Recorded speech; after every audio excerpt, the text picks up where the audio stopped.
Olá, tudo bem? Bem-vindo à Skill. Meu nome é Rodolfo, vou acompanhar vocês nessa segunda parte, agora falando um pouquinho sobre os conceitos de Git. E os conceitos também ainda será sobre uma visão geral de como funciona e quais os comandos que existem e como funcionam esses comandos. Então, acompanhem e vamos juntos nessa jornada.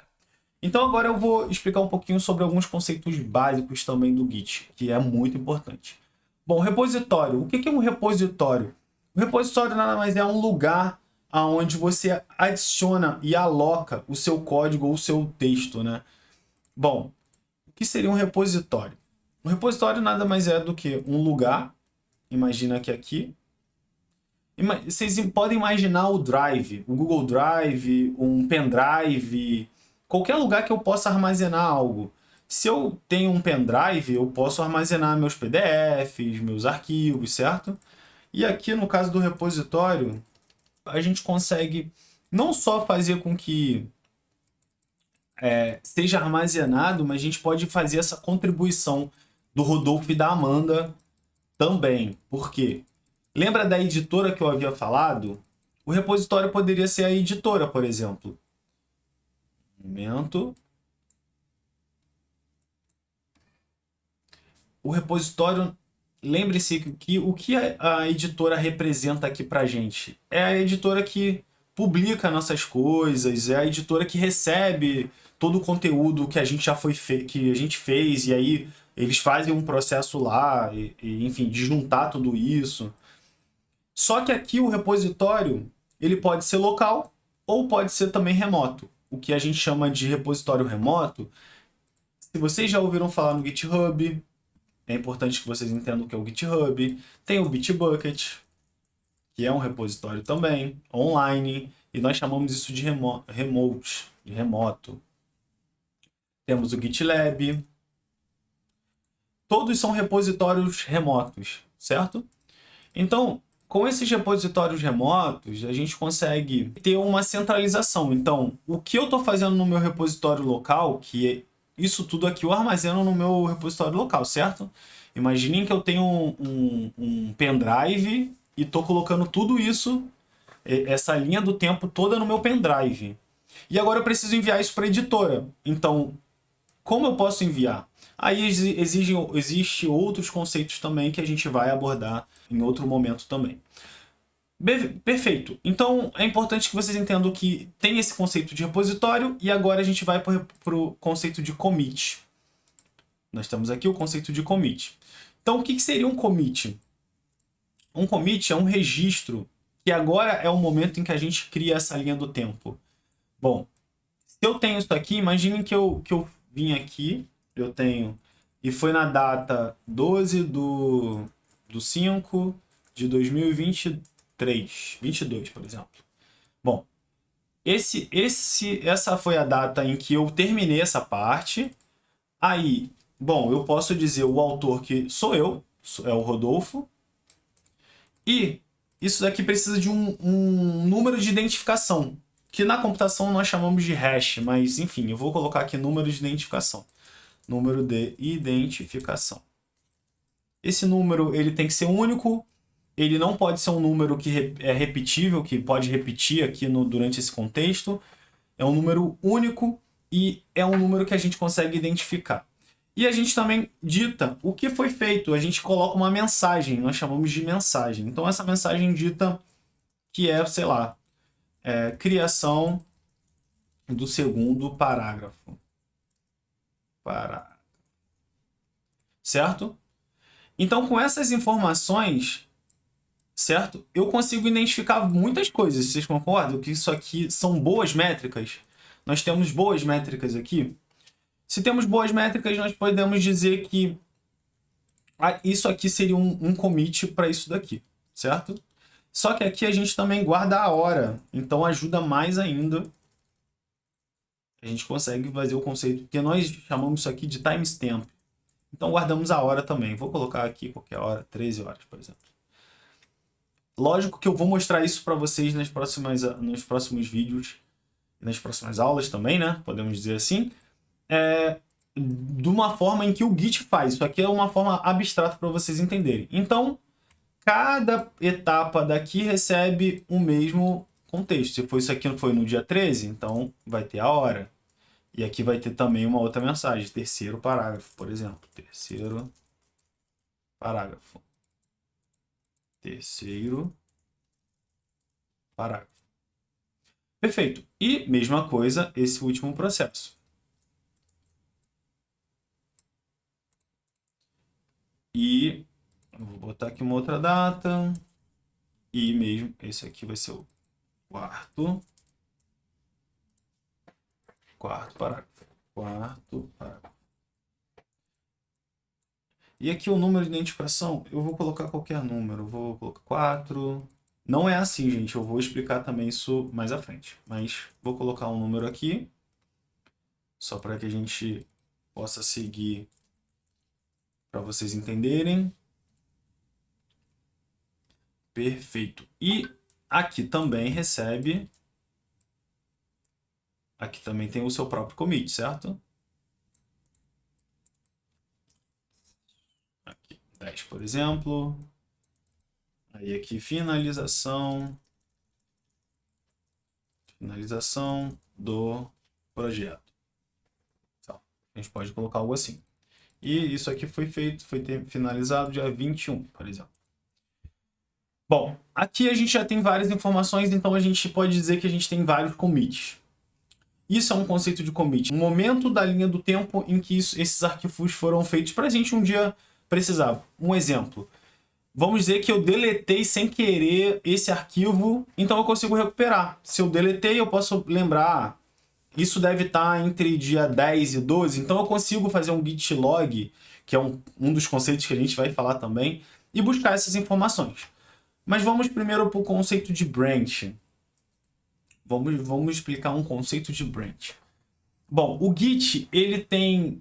Lembrem-se que eu falei aqui que a gente tem a editora, que é o lugar principal, para onde a gente precisa juntar tudo e dizer, olha, agora a gente tem algo completo, então é um livro completo. Se é um livro completo, tem tudo aqui dentro. Nós chamamos de branch, e isso é um conceito de ramificação que eles chamam, que é um conceito em que a gente tem é tipo um conceito de galho mesmo, né? Imagina uma árvore que tem vários galhos. Essa árvore tem o tronco, que nós chamamos esse tronco, por exemplo, a default, nós chamamos de default padrão, default padrão. Nós chamamos dessa branch de master. Hoje o conceito já não é mais master, tá, gente? É main. Só estou falando de master para vocês saberem que existe também muitos códigos ainda nesse conceito de master. Bom, o conceito de main é que essa é a branch principal, logo ela é a que recebe tudo que a gente vai fazer. Então imagina que eu vou criar agora vou criar o capítulo 1, o Rodolfo vai puxar essa branch e vai criar uma nova branch. O que essa branch faz? Ela puxa tudo que tem, imagina que tem o capítulo 1 somente. Então, essa branch minha, que eu boto um outro nome, aí eu posso colocar um outro nome. Nós chamamos normalmente de feature barra, aí você dá um nome, por exemplo, capítulo 2. Imagina que a Amanda já criou o capítulo 1, ou eu já criei o capítulo 2, ou o capítulo 1, perdão. Então, aqui já tem o capítulo 1, então eu vou criar o capítulo 2. Eu crio uma nova branch, uma nova ramificação. E a partir do momento em que eu termino o capítulo 2, eu posso agora juntar, nós chamamos esse conceito de merge, na branch master. E aí essa branch master, ela se junta, essa daqui a gente deleta, certo? Eu vou copiar aqui, mas a gente deleta. E agora, essa branch aqui, master, que nós chamamos, tem o capítulo 1 e 2. Então, se eu vou criar novamente, aí se é a Amanda ou o Rodolfo, novamente ele vai criar o processo aqui. Aí um exemplo, agora eu vou fazer o capítulo 3. Se é o capítulo 3, então, novamente, eu posso mergear, depois de finalizar o capítulo 3, eu mergeio de novo e novamente deleto essa branch e E assim sucessivamente. E isso daqui a gente pode ter 1000 brands. Muitas brands. A partir da master. Depois a gente vai explicar um pouco sobre Git Flow, como funciona o conceito, mas não se amarre nesse sentido agora. Esse é um dos conceitos muito importantes. Depois eu vou falar um pouco sobre Git Folder, o ponto Git também. Mas agora o Git Status é muito importante que vocês entendam.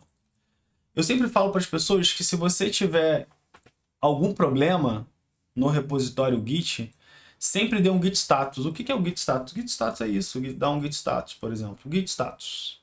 Isso é um conceito que é muito importante vocês entenderem e a gente vai também utilizar o comando, então vai ser bem mais fácil. Mas o Git Status ele segue esses princípios aqui. Ele tem um WinTracket, que quando o Git não está olhando para aqueles arquivos, porque você ainda não executou um comando de Git adicionar, o Git adicionar, ele adiciona para o cenário de modificado.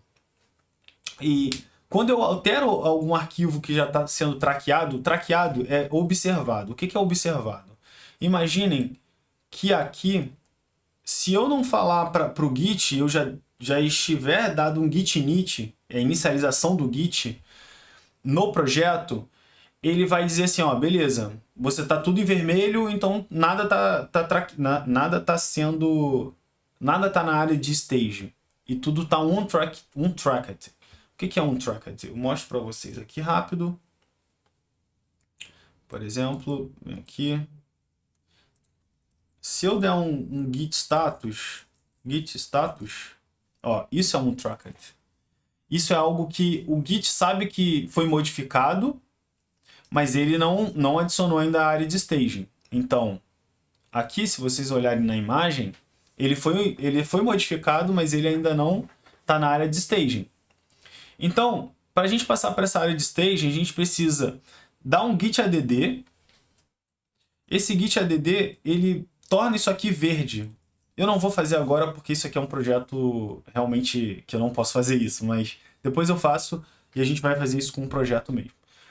Então, assim, ele passa para a área de staging. Essa área de staging é a área em que a gente pode e deve começar a commitar. Commitar é o que a gente conversou, que é esse processo aqui. O git commit, aqui, ó, esse processo de commit. E para a gente finalizar, o último comando é o git log. O git log também é extremamente importante porque ele dá esses insights para a gente sobre... Um momento, vou mostrar para vocês, olha. Lembra que eu falei do identificador? Aqui ele mostra para mim o identificador, a mensagem, ó. Isso aqui são tudo mensagens. Ele não mostra o autor aqui, mas a gente consegue ver o autor também, de quem fez o código, o que foi feito por quem. Ó, aqui aparece o nome da pessoa, Diego Prats, 6 anos atrás, e essa foi a mensagem. Então, o Git ele é muito legal, ele tem um pouco de ser dedo duro, mas de um lado bem positivo, mas é muito importante que as pessoas entendam e utilizem do Git. Desculpa dar um overview tão grande com um vídeo tão alto, mas eu acho que é muito importante para a gente conversar e entender. Talvez eu traga mais contextos também, mais baixo nível do Git, mas eu quis trazer um overview para vocês entenderem, para quando a gente conversar, vocês sempre voltarem aqui e entenderem como funciona esse fluxo quando a gente já estiver codificando, ou melhor, quando a gente já estiver inserindo os comandos do Git via comando, certo? Então, é só um overview, agradeço. Se inscreva no canal, clique no sininho e a Skill tem mais conteúdo para vocês. Nos vemos em breve. Valeu, até já. Tchau, tchau. Muito obrigado por estar com a gente. Bom, novamente, eu sou o Rodolfo. A Skill agradece se você se inscrever, clicando no sininho. E vá também nas nossas redes sociais. Temos o Instagram, segue a gente lá. Vocês vão ter muito conteúdo legal e bacana de todo o contexto que a gente trabalha. Beleza? Valeu, até mais. Hello World!